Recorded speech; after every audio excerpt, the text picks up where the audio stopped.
bien est bien. Le bien est bien. Voilà. Ouais, boulangerie, le bien est bien. Oui, c'est vraiment le bien est bien. Et moi, je voudrais revenir avec cette phrase, un bienfait n'est jamais perdu. Jamais. Et on reviendra dessus. Pourquoi? Vous comprendrez pourquoi. J'ai une toute petite histoire qui c'est une histoire vraie en plus. C'est un monsieur qui, à chaque fois qu'il passait dans des voyages, dans des trucs, au volant de son véhicule, il n'a jamais pris l'habitude de s'arrêter, même quand il y a un accident. Alors, pas le genre où tu freines pour tendre la tête et regarder et passer, non. Généralement, les grands accidents, ça se voit qu'il y a des corps un peu partout et tout. Et c'est les premiers véhicules qui passent qu'on arrête pour essayer de transporter les blessés à l'hôpital. Et lui, en fait, à chaque fois qu'on l'arrêtait, il verrouillait même à la limite ses portières et il continuait. Ouais.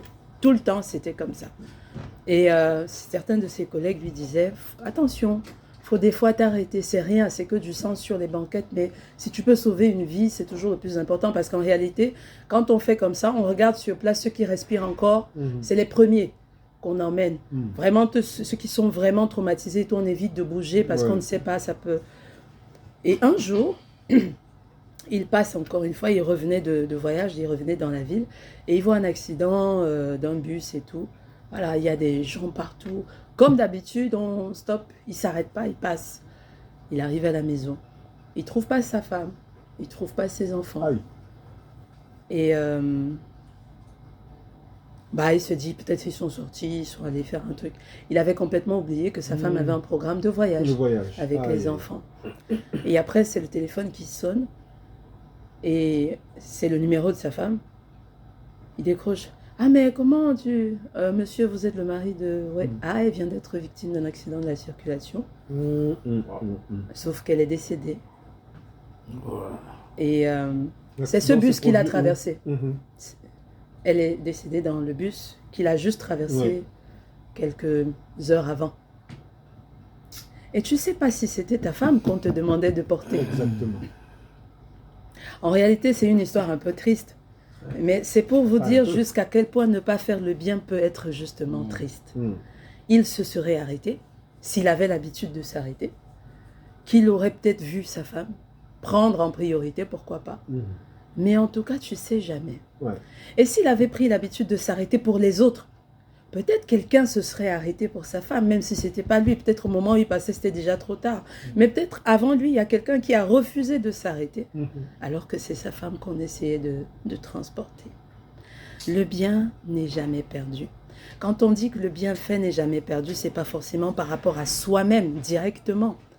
Vous pouvez rencontrer une personne indigente dans la rue, quelqu'un, une grand-mère par exemple, qui est dans une situation compliquée, et vous lui donnez un coup de main, vous l'aidez.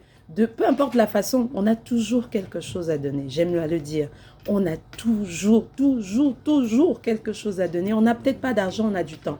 On n'a pas de temps, on a son cerveau. On n'a pas son cerveau, on a sa sagesse. On a toujours quelque chose, un conseil, une parole, un sourire. Des fois, vous avez des gens... Vous avez l'impression que peut-être si vous êtes dans un embouteillage, vous regardez quelqu'un et vous sentez que la personne est loin, mais vraiment loin dans une spirale de problèmes et tout. Et quand il pose le regard sur vous, vous lui faites un sourire. Pour rien. Vous allez vous rendre compte que la personne va sourire automatiquement. Peut-être avec le regard interrogateur, mais va sourire quand même, va sortir quelques secondes de son monde et va se dire, voilà, il y a quelqu'un qui m'a souri. La vie peut encore me sourire.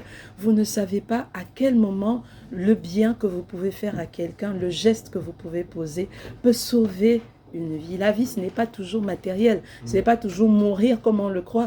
Il y a des gens qui meurent à petit feu, qui meurent étant vivants, qui sont même morts étant vivants. Le bien que tu fais ici peut être rendu sur ta mère là-bas, sur ton fils, sur ton frère, sur ton cousin. Tu vois une maman qui a de la peine avec ses bagages, elle veut traverser la route et toi tu klaxonnes.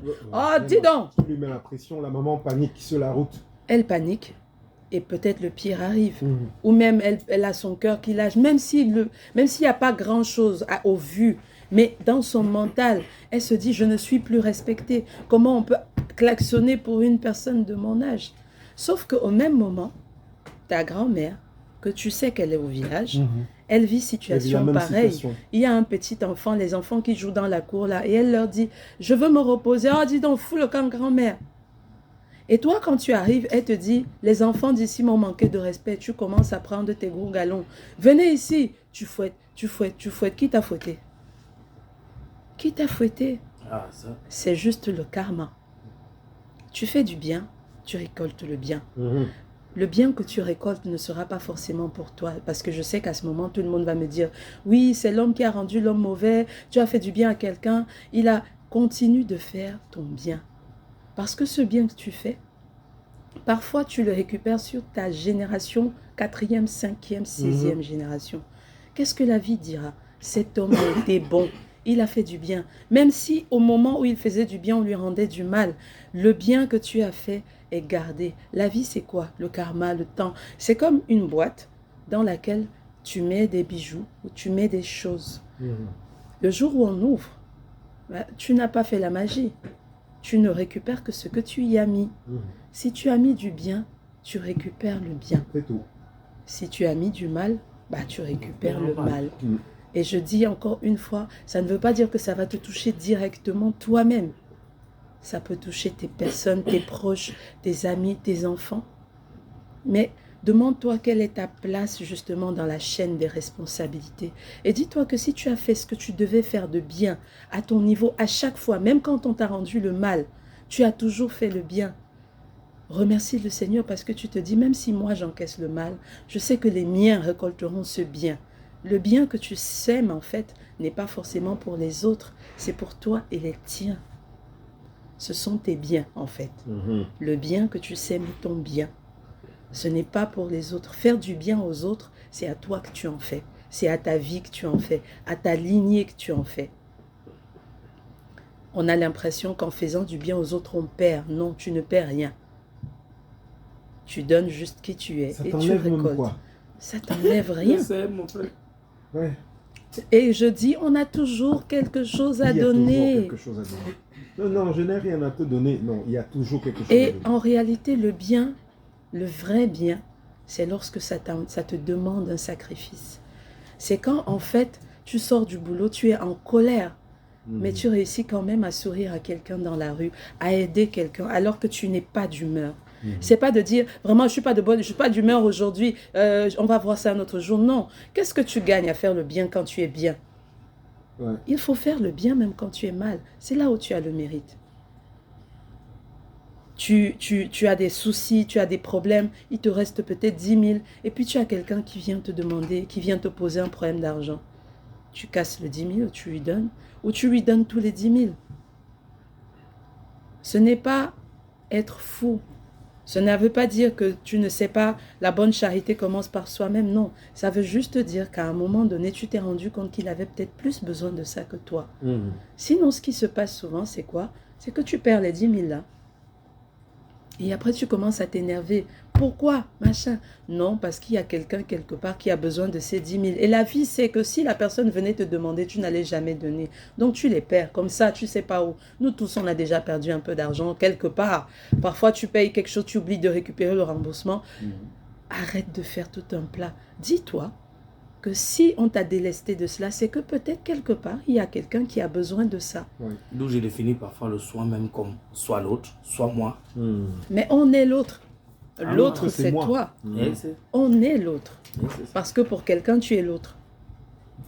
Faites le bien. Le bien est bien. C'est bon de faire du bien. On a du plaisir quand on fait du bien. Yes.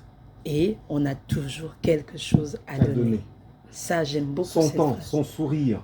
Son bonjour. Tout ce qu'on est. Quand tu dis quelqu'un qui le matin a le visage froissé, tu bonjour, comment bonjour, ça va? On dirait que ça va pas bien. Est-ce que tu veux... Il a le sentiment moins de compter. Oui, exactement. Faites du bien, prenez plaisir à faire du bien. Faire du bien, c'est pas forcément donner l'argent à quelqu'un. Non. Faire du bien, c'est être là, lui de poser la petite question. Ça va, Soit de l'écouter. Voilà, soit de l'écouter. Soit de l'écouter, par exemple. Il y en a qui ont juste besoin d'oreilles. Et après, la dernière chose, si vous ne pouvez pas faire du bien à vous-même, vous ne pourrez pas en faire aux autres. Oui. On ne donne que ce qu'on a. Si vous n'avez pas de bonheur en vous, si vous n'avez pas de bien en vous, c'est souvent compliqué parce que vous allez faire du bien et attendre le retour. Non, si vous êtes bien, faites du bien. Faites-vous du bien. J'ai envie de me faire plaisir, je veux me faire du bien. Soyez bienveillant envers vous-même, mais soyez bienveillant envers les autres également.